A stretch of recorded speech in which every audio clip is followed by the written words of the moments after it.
Ministro, gostaria muito de agradecer o aceite do nosso convite e começar um pouco, se o senhor nos falasse seu nome completo, quando o senhor nasceu, quem são seus pais, um pouco sua origem.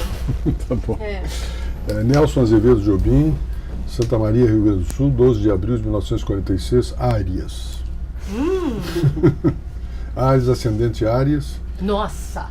O meu pai é Elvio Jobim, já falecido, minha mãe também, Nami de Azevedo Jobim.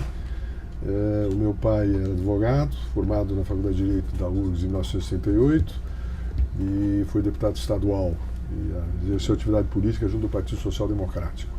O meu avô, Walter Jobim, foi governador do estado, foi embaixador do Brasil no Uruguai e foi governador de 47 a 51, depois da reconstitucionalização do país.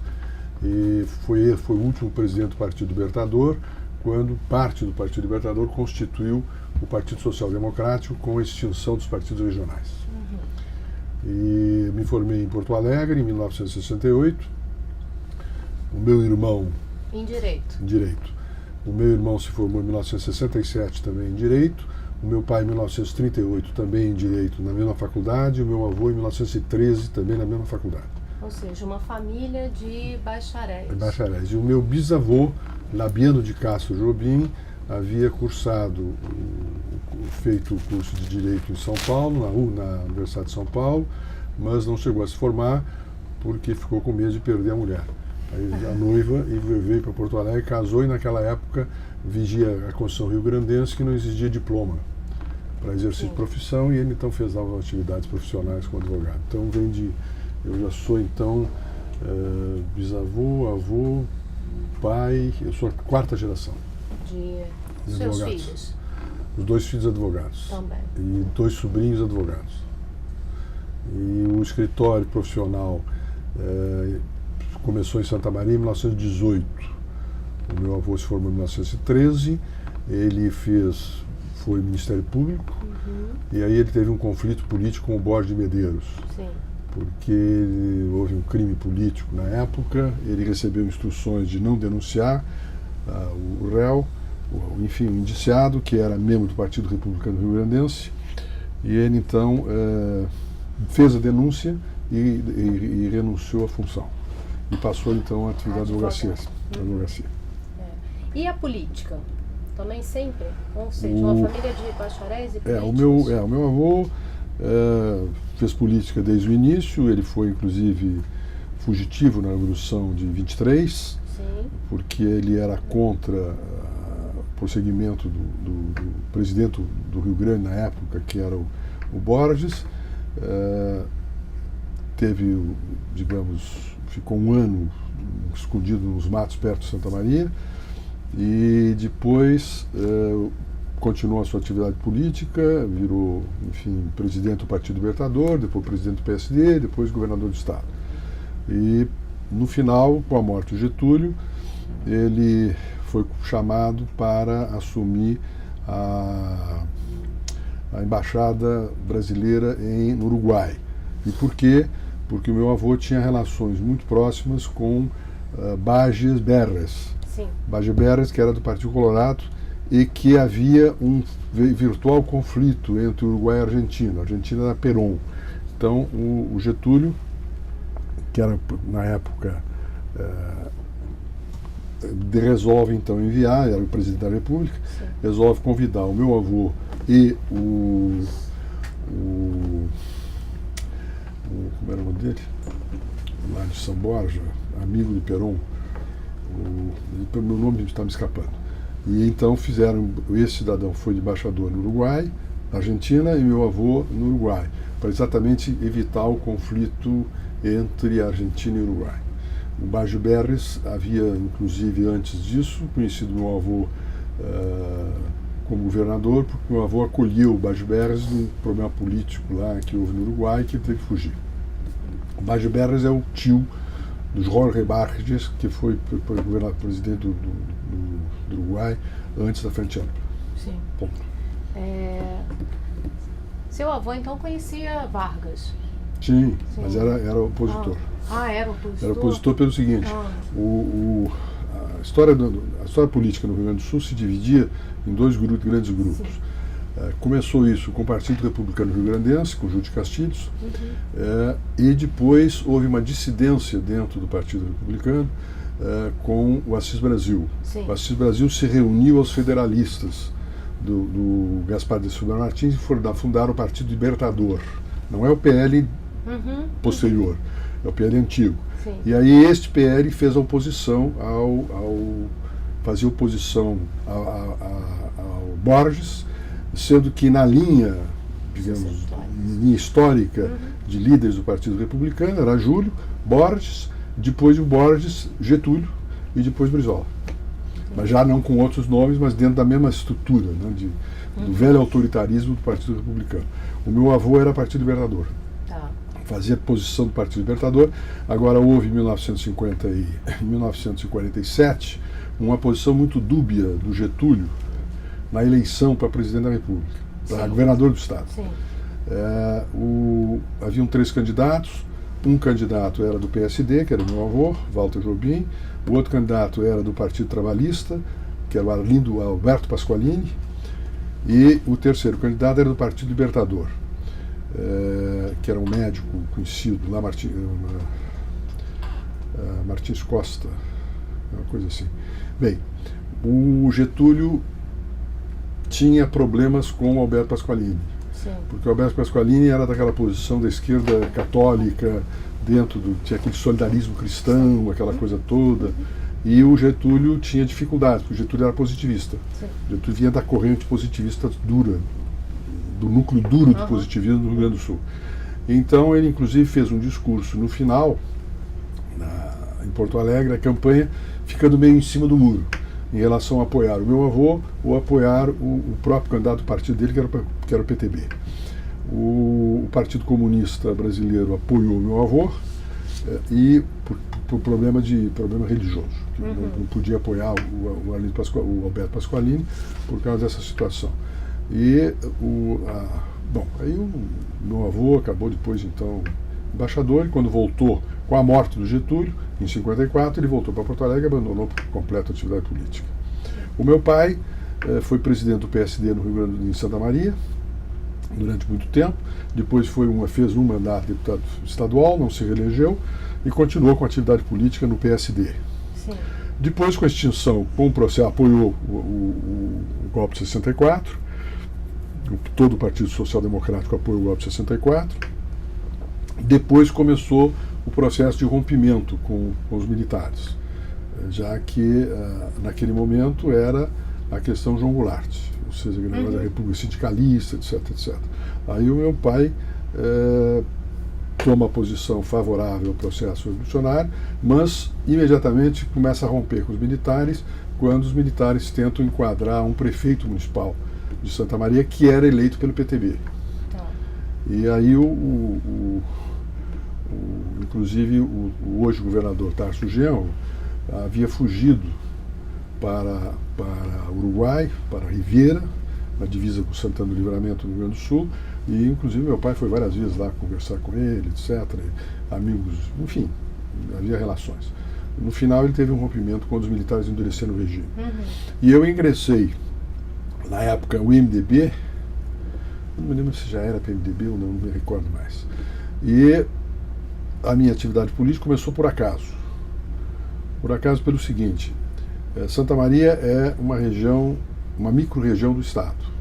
Tinha na época 90 mil eleitores, mas toda aquela região da chamada Quarta Colônia Italiana, que girava em torno de Santa Maria.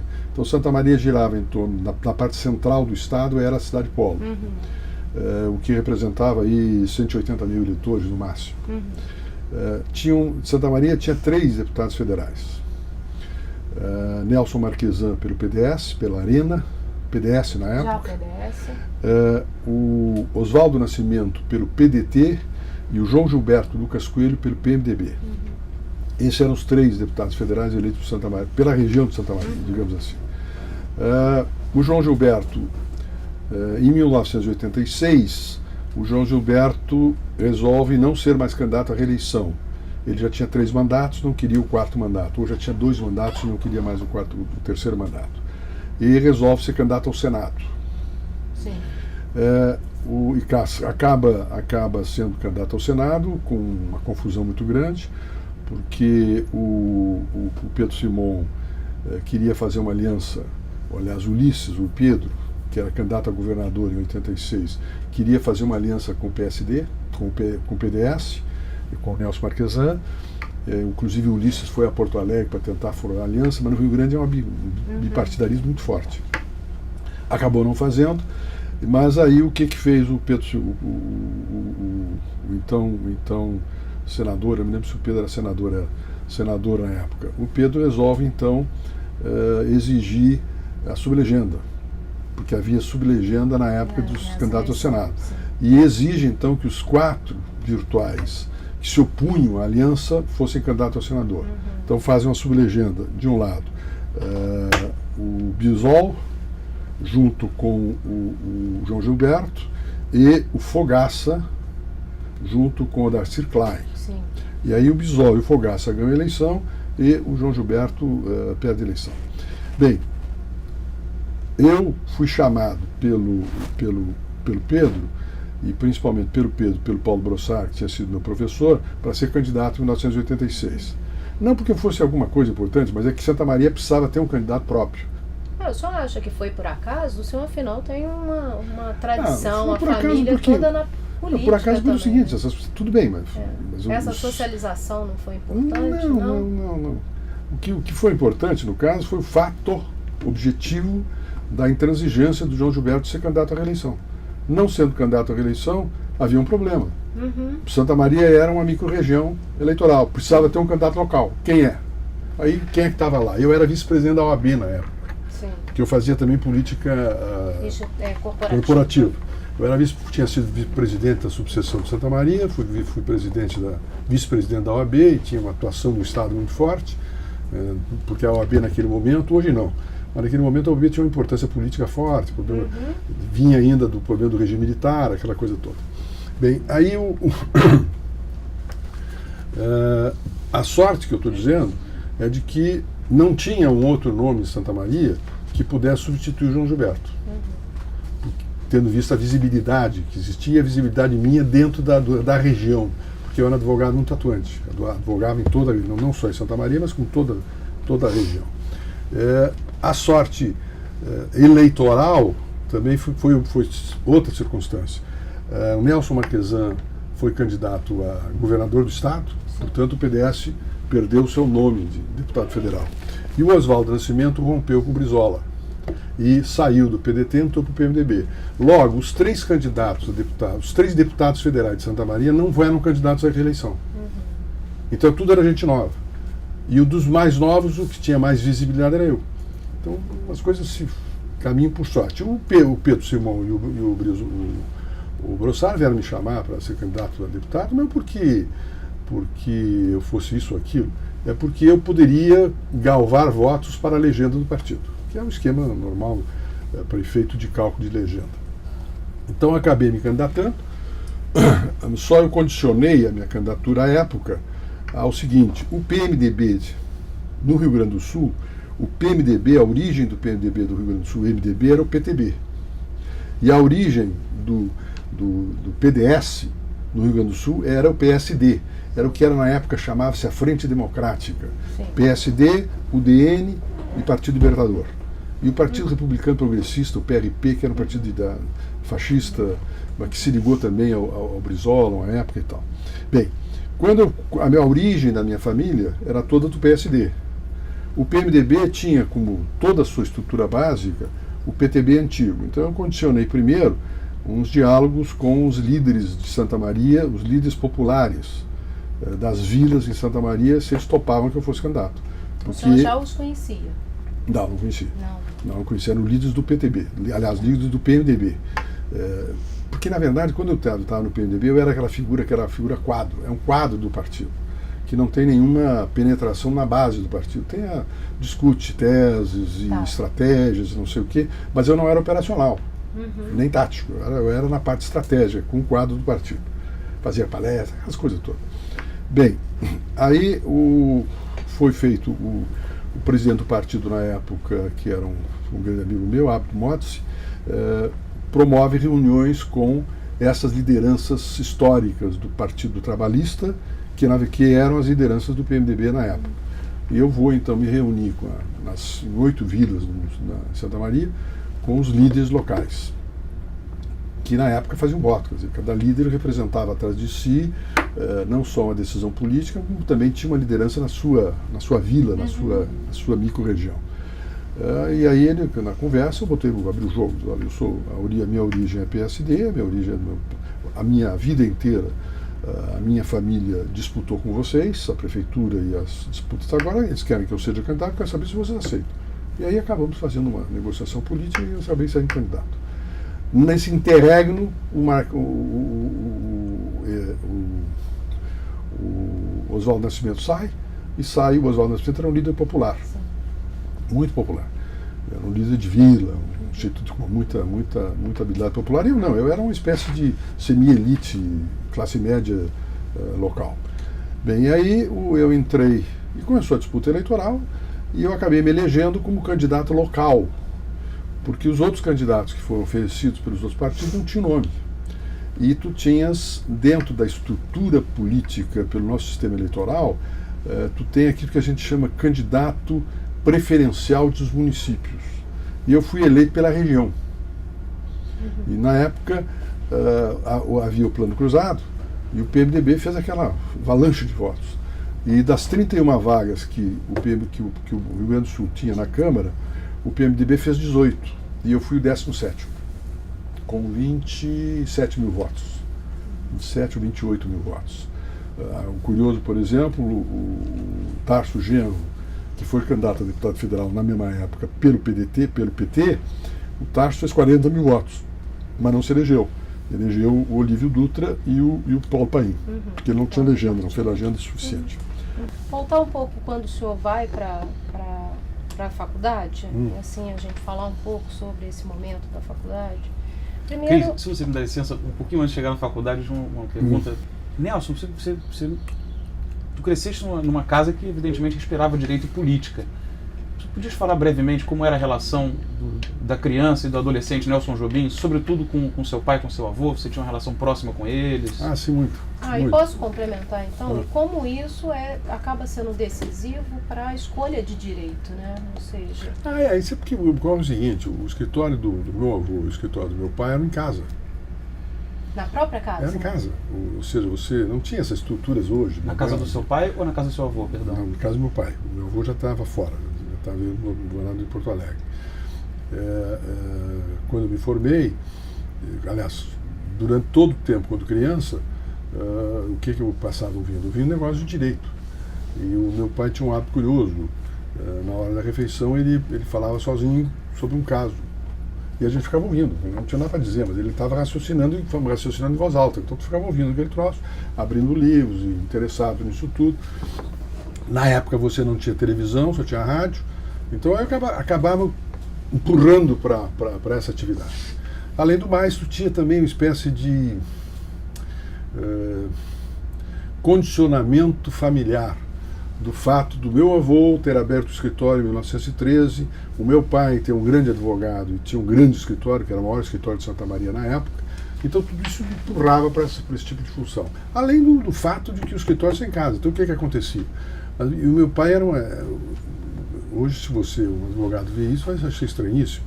Ele tinha sua mesa de trabalho e várias cadeiras. Então os clientes sentavam nas cadeiras e os outros clientes ouviam as consultas deles. E eu ia para lá também. E sentava e ficava vendo, com criança, tomando chimarrão e tal, com ele, e ouvindo aquela conversa toda. E procurando entender aquilo. E fui criando um ambiente para ser advogado. E com isso, então, o meu irmão mais velho, Walter Jobim Neto, em 1963, fez o vestibular em Porto Alegre, passou. Já havia Faculdade de Direito de Santa Maria. Mas, como meu avô e meu pai haviam se formado em Porto Alegre, também o meu pai resolveu, e nós também, porque sai de casa, evidentemente. Eu tinha 18, 17 anos na época, então queria dar no pé. E o pai, então, queria que nós estudássemos em Porto Alegre, tendo em vista a qualidade da faculdade, etc. O meu pai era professor em Santa Maria.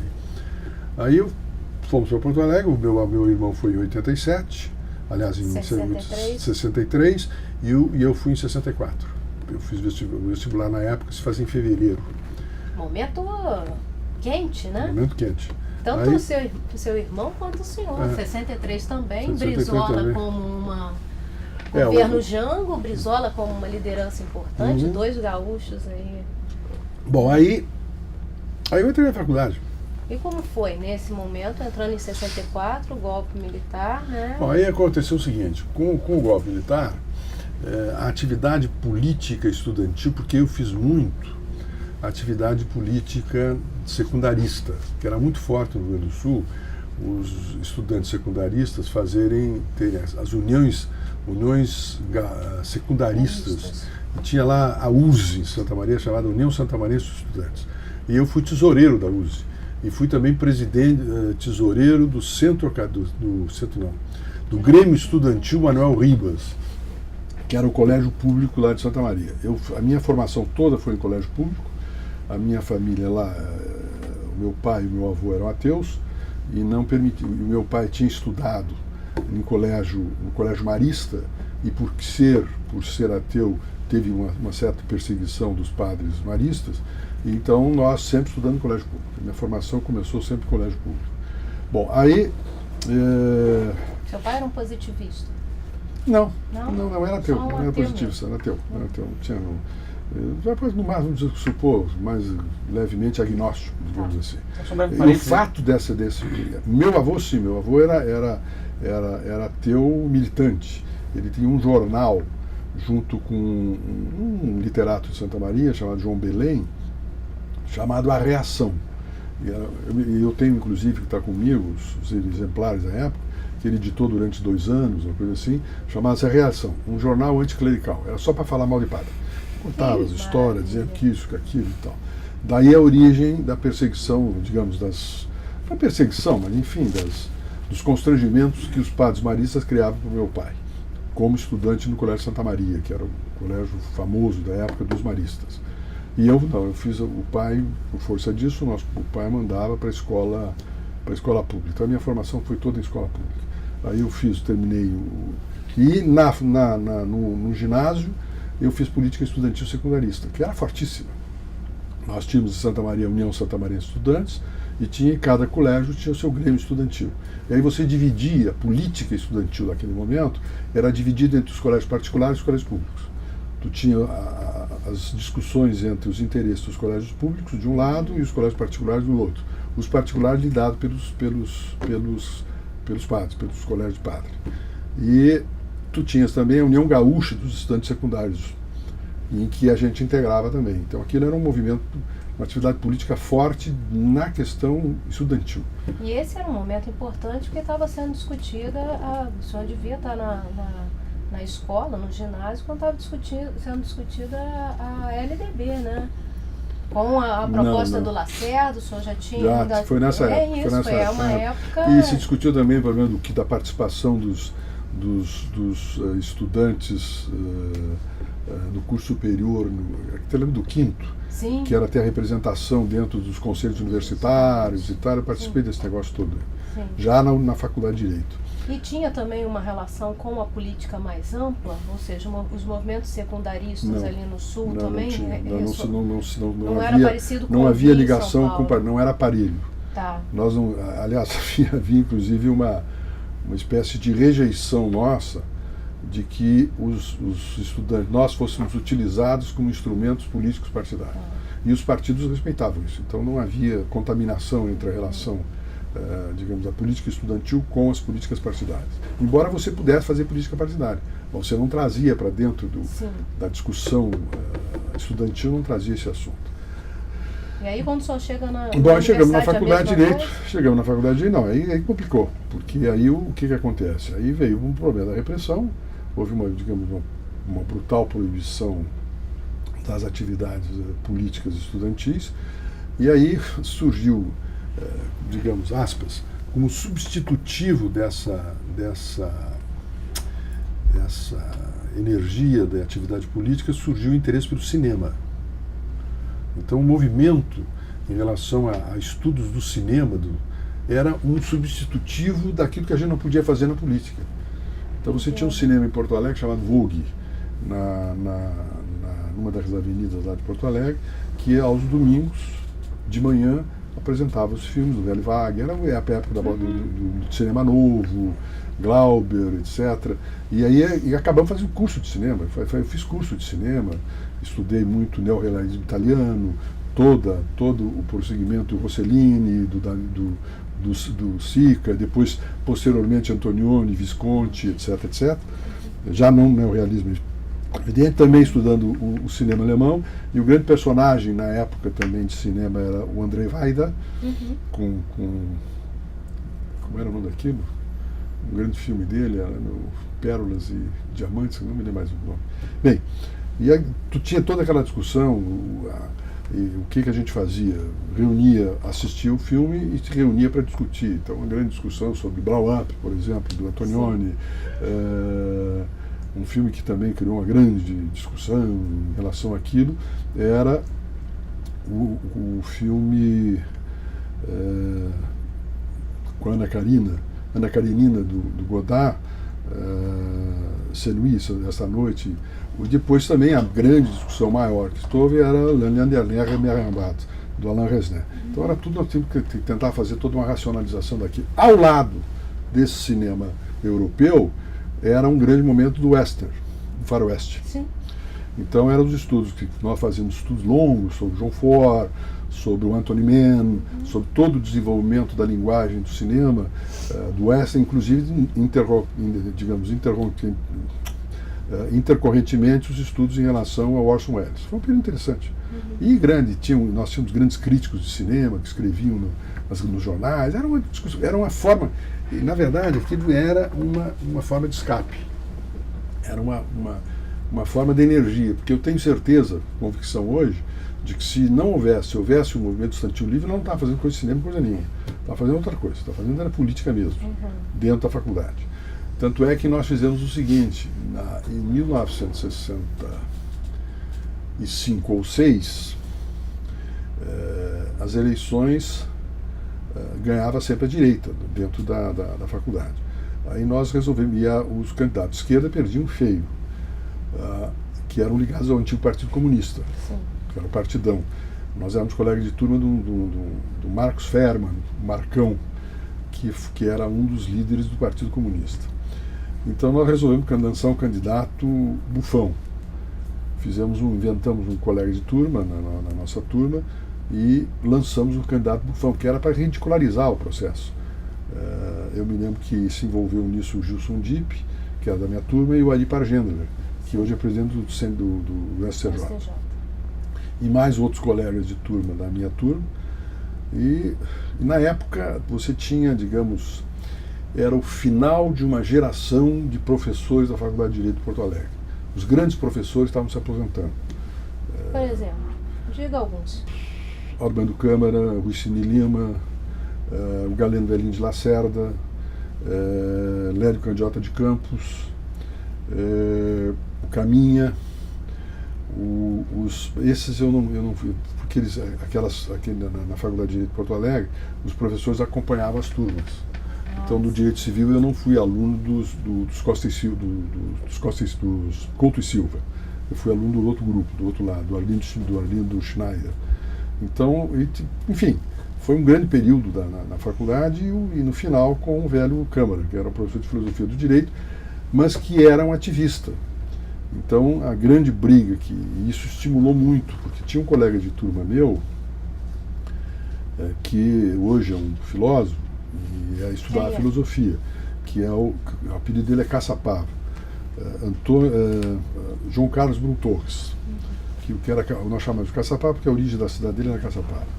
E o João Carlos fazia filosofia e fazia direito ao mesmo tempo. E aí o João Carlos era uma espécie de instrutor, então nós tínhamos coisas curiosas na época, porque você não tinha dinheiro, né? Era tudo pelado, estudante sem nós recebíamos uma mesadinha lá do pai para pagar. Tudo era cortado para evitar que a gente tentasse farra também, porque eles sabiam que se botasse mais dinheiro, virava farra. Então a coisa era controlada, calculada pelo pai. E o pai também não era muito solto, ele segurava também. Mas o fato é que a gente no final inventava um trabalho aqui, um trabalho ali, e eu, em 1965, já no segundo ano, eu virei office boy do professor Lélio Candiota de Campos, de quem eu fiquei muito amigo, fiquei com ele até 1960, até o final, até a formatura, no escritório dele, mas office boy no sentido específico, era office boy mesmo, e que foi uma grande vantagem, porque além daquele negócio de comprar flor para a mulher dele, fazer cigarro, não sei o quê, você tinha uma coisa importante, que para mim foi muito importante, é que ocorre, aí tem eu vim perceber isso depois, né? Quando eu fui para Santa Maria, quando eu fui para Porto Alegre, a minha geração tinha ficado em Santa Maria. Os meus amigos da minha geração tinham ficado em Santa Maria fazendo curso de Direito em Santa Maria. E eu fui para Porto Alegre. O que foi difícil, né? Deve ter sido bastante difícil. Não, e depois outra coisa. Tu sabe que relação de irmão, cada irmão tem o seu grupo. Sim. Os irmãos não participam do mesmo grupo, cada um tem o seu grupo. E eu, aí vem uma coisa curiosa. Quando houve o resultado do vestibular, o vestibular na época era vestibular por faculdade. E não era vestibular era vestibular descritivo, né? Você tinha que escrever, fazer redação, diabo quatro. Tinha exame de latim, aquela coisa toda. Aí na hora da verificação, a publicação do resultado, eu me lembro claramente, então eu comecei a correr meu nome para ver se eu tinha sido aprovado. E ao lado de mim tinha um outro sujeito que, quarto lugar no vestibular. Oh, foi aprovado, que bom, tal. E aí ele vira para mim, como é que tu? E eu, espera um pouquinho. Tinha aprovado 60 e eu entrei em 57º. Então custou chegar lá, né? Porque em vez de começar por baixo, eu comecei por cima. E esse personagem era o Gilson Dipp. E aí eu comecei, tinham dois, era o Gilson e um que estava lá também, e junto no mesmo momento. Não conhecia, Gilson, não conhecia, aquela coisa de conferir lista. Conferir lista, estava do lado, né? Aí ele diz, que bom, aí aquela coisa. E aí estava junto também um outro personagem, que agora está aqui no Rio, mas ele abandonou, não é antropólogo, que é o Roberto Cante de Lima. Sim. O Cante também estava ali, naquele jogo. E aí o que aconteceu? O Cante também era um exilado, porque o Cante tinha vindo de Santa Catarina, de Tubarão. O pai do Cante, o pai do Dr. Cante Kim, morava em Tubarão e ele foi fazer o vestibular. Então nós dois éramos exilados. Aí nós fomos adotados pela comunidade de Passo Fundo, que era a origem do Ari Pargendra e do Gilson. Aí eles nos falaram, vamos lá, não sei o que, aquelas coisas, beberam. E aí acabou virando um grupo, digamos, muito integrado durante todo o período da faculdade. E eram só vocês quatro ou tinham outros nomes? Dentro da faculdade eram... o grupo que o senhor andava? O grupo que o senhor andava era na o Gilson, faculdade? O Ari, o Roberto Cante, o Heraldo Silva Soares, que é um de Porto Alegre, que tá lá, era amigo. Porque, veja bem, o Ari e o Gilson tinham feito o Julinho, o Colégio Júlio de Castilhos. Eles não tinham se formado lá em Passo Fundo. Eles tinham já feito o curso em Porto Alegre, o curso ginasial em Porto Alegre. Então, aliás, o clássico, né? Na época chamava-se clássico. E então, eles tinham outras ligações, outras ligações com gente de Porto Alegre. Então estava o Heraldo Silva Soares, basicamente esses 5. E aí e depois, afora disso, você agregava nisso os originários de Passo Fundo, mas de outras faculdades, medicina, engenharia, não sei o que mais. Bom, num determinado momento, naquela época, tinha o grande evento social, era os bailes da reitoria, lá na reitoria da Universidade Federal. Então isso acontecia nos sábados. O baile e o baile mais disputado em termos de pretensões masculinas e femininas era o baile da arquitetura, porque onde tinha mais mulher. Entendi. Tinha mais candidata. Então a gente sempre disputava as idas dos... Bom, e o que a gente inventou? A gente inventou uma coisa curiosa, que deu frutos, mas era curioso. Juntamos um grupo, esses que estão aí, mais um primo meu, que era um estudante de medicina muito inteligente, e nós nos reuníamos todos os sábados na casa dele, em um apartamento, para discutir um assunto. Então fixávamos um assunto, vamos discutir tal tema, história da Revolução Francesa. Então ficava alguém como relator e aí ficávamos discutindo e bebendo. Na época, evidentemente, que a bebida da época para nós era o samba, que chamava em Porto Alegre, que era cachaça com Coca-Cola. Ou Cuba Libre, que era o rum Montida com Coca-Cola. E passávamos ali até, digamos, 10 horas, até as 10, 11 da noite discutindo, depois íamos para lá. Aí nós discutimos tudo. Chegamos a discutir, inclusive, magia negra. Porque um dia, olhando um daqueles sebos em Porto Alegre, eu vi um livro de magia negra que era um tijolo. Eu disse, mas isso não é possível, o sujeito vai escrever sobre magia negra 600 páginas sem dizer nada. Aí eu comprei o livro e disse, vamos ler esse negócio para ver o que é isso. E estudamos durante um tempo lá, para ver o que era aquele negócio de magia, teosofia, Blavatsky, lembra dessa história? Enfim, aí...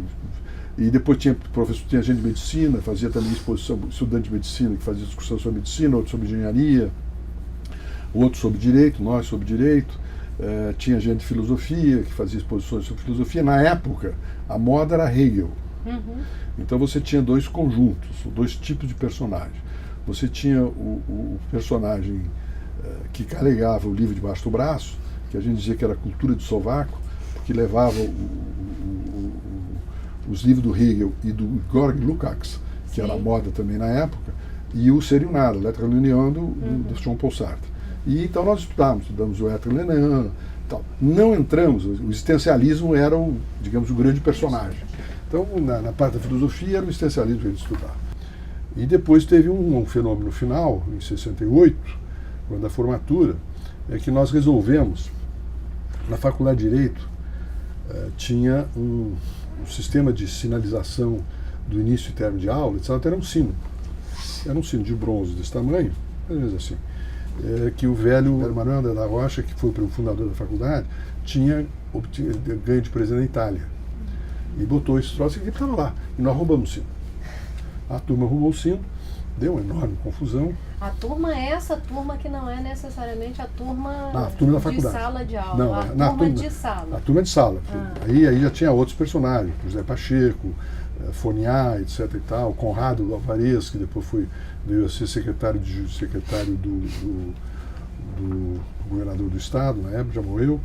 Enfim, e o curioso é o seguinte, foi furtado, nós furtamos o sino, tinha lá um funcionário, que eu acho que era Bedel, que a gente chamava na época, que era o cara que batia o sino. Ele teve uma crise, então nós devolvemos o sino até que ele se aposentou. Ele se aposentou, roubamos o sino de novo. Aí depois o sino ficou, até hoje está com a turma. Então a gente tem essa turma de 1968, tem um nome muito forte na faculdade por causa dessa história do sino. E todos os anos, essa da turma se reúne toda sexta-feira, último sábado de novembro, nós temos um jantar em Porto Alegre em que o sino passa de mão em mão. E na medida em que vão morrendo, vão botando, morre alguém, você tiver com o sino, manda gravar o nome do morto no sino.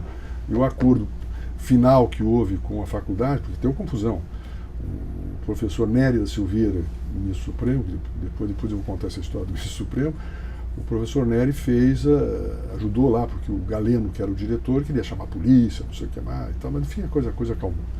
E aí depois houve a formatura e tal, e aí todos os anos a gente se reúne, do segundo ano. Agora quem manda em nós são uma mulher, que é uma colega de turma, é a que manda, são duas. Uma é a Maria de la Luz, é a que faz o que determina, manda o que a gente tem que fazer, ela é que determina o dia, o local, não sei o que, todo mundo tem um medo terrível dela, uma baixinha terrível.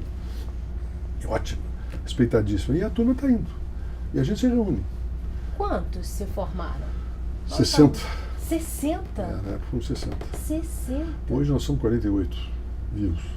E que frequentam essa reunião de novembro? Não, na reunião não, isso varia muito. Mas normalmente vão uns 30. 30, hoje 30, 25, 30 vão no jantar. Uma turma que se torna uma turma importante, vários nomes importantes no campo do direito, do jurídico brasileiro. Porque se chama importante fato ir para o Supremo, e 2 para o STJ também. Advogados também, tinha grandes advogados lá do Sul.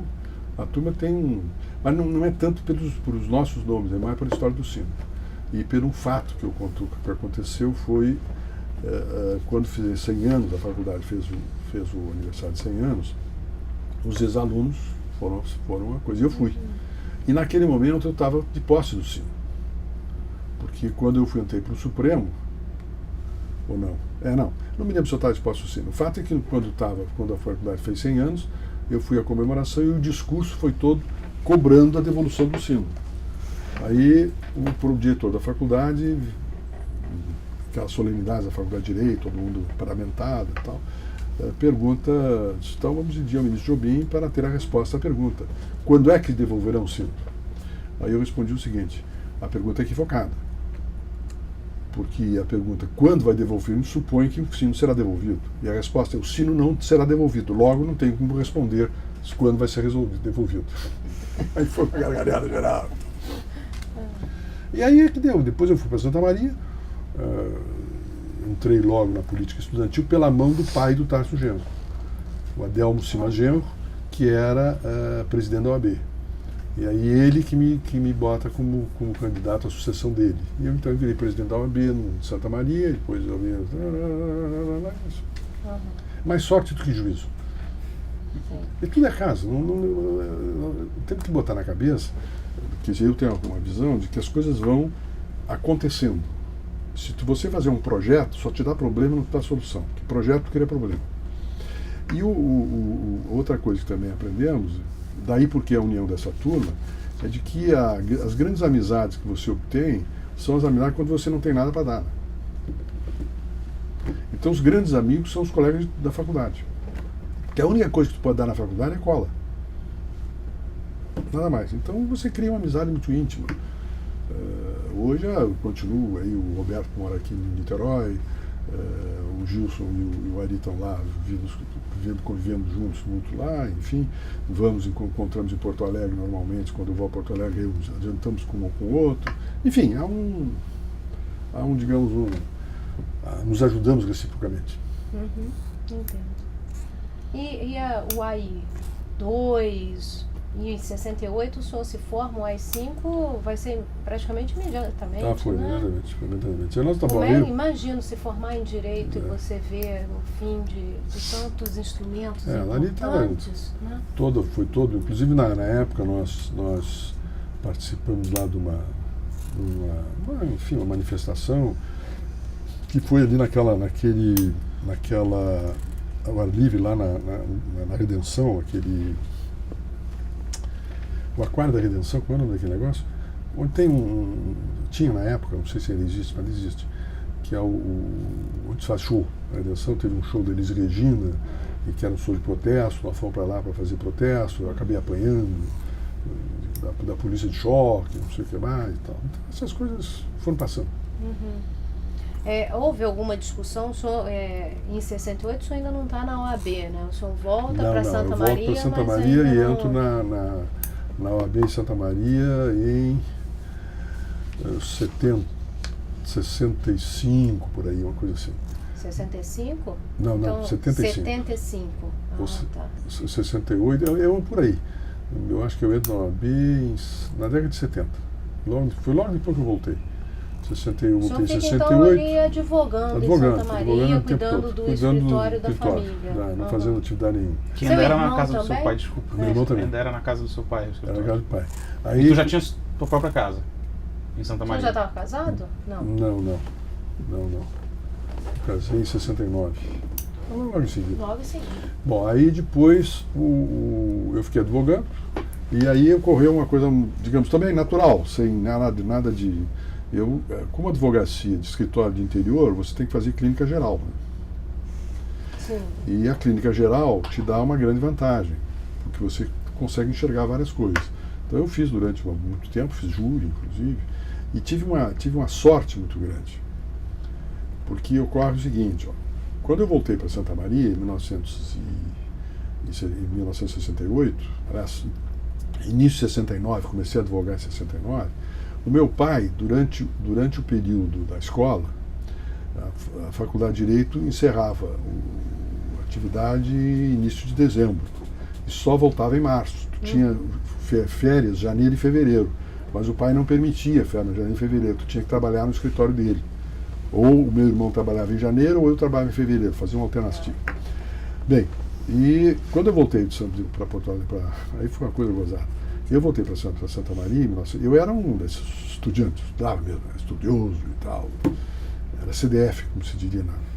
Bem, aí eu voltei a Santa Maria e naquela época usava anel. Você lembra que tinha um negócio de direito, um rubi, não sei o que mais. E eu voltei um idiota, um imbecil, pretencioso, o cara que tinha se formado na capital, os colegas tinham se formado em Santa Maria e tal. Aí eu tive um júri que houve um fato em que o advogado fez uma observação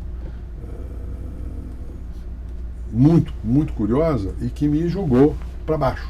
E aí eu consegui me dar conta da asneira que eu estava fazendo.